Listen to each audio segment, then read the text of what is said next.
지난해 부산의 출생아 수는 13,100명, 지난 2015년 26,600여 명에서 2023년 12,800여 명까지 떨어졌던 출생아 수가 9년 만에 반등한 겁니다.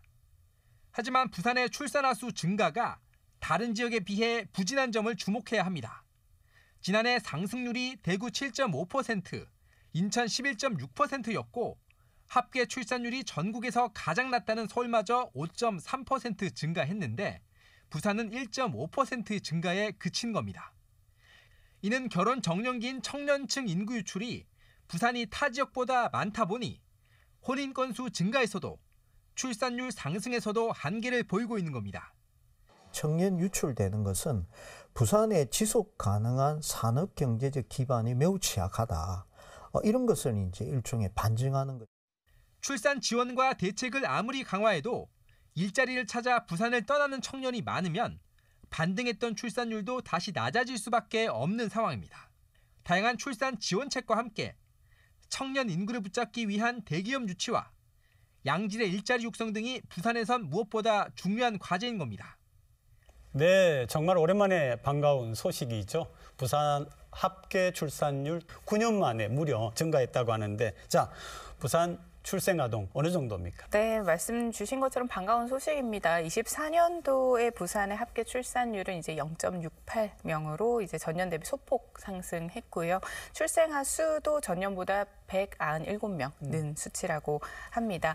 2015년부터 지속해서 하락하고 있던 추세였는데 이렇게 반등을 한 부분은 굉장히 고무적입니다. 우리가 지속적으로 청년 인구 유출에 대해서 고민을 하고 걱정을 했지만 그러한 숫자에도 불구하고 출생률이 반등을 했다는 것은 그동안 시와 그리고 정부가 계속해서 출산과 출생 그리고 거기에 대한 육아와 보육에 대한 부분을 좀 적극적으로 지원을 해왔던 부분이 그래도 많은 영향을 미치고 있다. 그래서 그 저출생 대응 정책의 효과가 조금씩 드러나고 있다라는 점에서는 의미가 있다라고 판단하고 있습니다. 부산시가 적절하게 잘 대응한 효과가 나타난다. 이렇게 이제 이유를 지적해 주셨는데 어떻게 보세요? 2024년 혼인 건수를 보면은 총 22만 2천 건으로 전년 대비해 9.7%가 증가를 했거든요. 많이 증가를 했습니다. 이런 것들이 이제 코로나 이후에 좀 더 이제 혼인과 이제 가족에 대한 이제 그런 생각들, 그런 인식의 변화가 좀 생겼다고 볼 수 있고, 그리고 앞서 말씀 주신 것처럼 정부의 이제 출산 장려 그리고 육아 지원에 대한 이런 정책들, 이런 것들이 조금씩 효과를 보고 있지 않나 하는 그런 생각이 듭니다. 정부와 지자체에서 다양한 이제 출산 정책을 지금 펼치고 있습니다. 특히 육아 지원과 육아에 대한 경제적 지원, 그리고 보육 정책, 그리고 주택 지원 이런 것들이 각 이제 시도별로 조금 틀리긴 하지만 거의 일관적으로 좀 확대된 그런 측면들이 있거든요. 이런 것들이 보다 이제 출산을 통해서 가족을 꾸리는데 안정적으로 갈 수 있는 것들을 가능하게끔 하면서 출산율이 증가를 하고, 그리고 사회적 가치관도 지금 통계청 조사에 따르면 출산에 대한 긍정적인 그런 인식이 2030 세대에서 증가하는 것으로 나오고 있습니다. 그럼 그럼에도 불구하고 전국시도 평균보다는 낮다 이런 얘기 아닙니까? 맞습니다. 전국 평균은 0.75이고요. 가장 낮은 수는 서울인데 0.58입니다. 이제 네. 부산은 두 번째로 낮은 도시입니다. 다만 우리는 추이를 이제 좀 봐야 된다라고 생각을 합니다. 이제 소폭이라도 반등을 하였고 이제 반등하는 이 추세를 계속해서 잘 살려가야 할 텐데 지금 인구 문제는 굉장히 연속적이고 복합적이기 때문에 지자체별로도 이 출산 장려 정책이나 이 육아에 대한 부분에 접근이 조금씩은 다릅니다. 부산시 같은 경우는 가족들이 모이기 좋은 공간을 계속해서 만드는 부분에 좀 집중을 하고 있어서 뭐 들락날락이라든지 도모원이라든지 육아를 할 수 있는 환경을 조성하는 것에도 좀 집중을 하고 있고 어린이 대중교통도 전면 무료화가 되어 있는 상황입니다. 거기에 들락날락을 포함해서 어린이 병원도 건립을 하는 등 이제 아이를 키우는 데 있어서도 부담이 되는 부분을 경감을 하는 것이 부산시의 추세이기 때문에 이런 부분을 통해서 다른 지역에서 출산을 하더라도 육아는 부산에서 하겠다라는 그런 시선으로 좀 돌리고 있는 부분도 분명히 있기 때문에 기대를 할 수 있을 것으로 보입니다. 전년 대비 이제 0.7명, 합계 출산율 0.7명이 뛰었는데요. 인천 같은 경우에는 결국에는 수도권으로 이게 결국 출산율도 수도권과 지방이 이렇게 대비되는 이런 것들을, 이런 한계를 지금 극복하지 못하고 있는 그런 추세라고 생각을 합니다.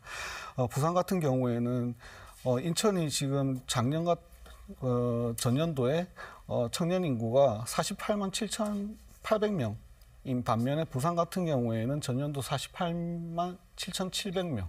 처음으로 이제 청년 인구가 역전이 된 상태거든요. 결국엔 부산에서 많은 이제 육아 복지라든지 출산 장려 정책을 시행을 하고 있지만 결국에는 여기서 그 청년들이 할 수 있는 일들이 많아야 되지 않을까. 그게 근본적인 대책이 되어야만 출산율이 유지될 수 있을 거라 생각이 듭니다. 일자리 분명히 중요합니다. 청년들에 대한 인구 유입이나 또 유출을 방지하기 위한 가장 큰 매력도 중에 하나일 텐데 사실상 지금 대한민국이나 전 세계적으로 인구 구조에서 저출생으로 인한 여파가 이어지고 있는 가운데 기존에 있는 청년들의 유출을 막는 것도 중요하지만 새로운 인구 유입을 고민하는 것도 필요합니다. 그렇기 때문에 외국인 정책에 대한 부분이 계속해서 각광을 받고 있는 것이고요. 네. 인천이나 경기 지역 같은 경우에 있어서는 외국인 주민의 비율에서 결혼 이민자가 많은 편입니다. 부산 같은 경우는 유학생과 외국인 근로자 비율이 높습니다. 그리고 부산 같은 경우는 외국인 주민 비율 증가 추세가 12.7%로 전국 대비 굉장히 높은 편입니다.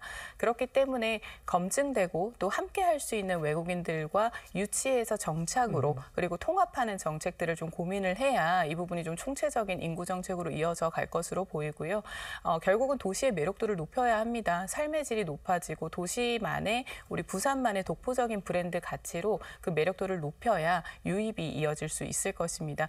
지금에 있는 인구의 유출을 최소한으로 만들고 또 유입을 극대화시키는 방면으로 고민을 하는 부분에서 일자리와 같은 경우는 투자 유치와 또 앞서 말씀 주신 그 지역 전략 산업과 같은 그런 그린벨트 해제를 통한 산단, 조성 이런 부분들로 중장기적으로 부산이 가져갈 발전 가능성이 많기 때문에 이 부분에 대한 것을 유출 최소화와 외국인 정책으로 이어가야 한다고 봅니다.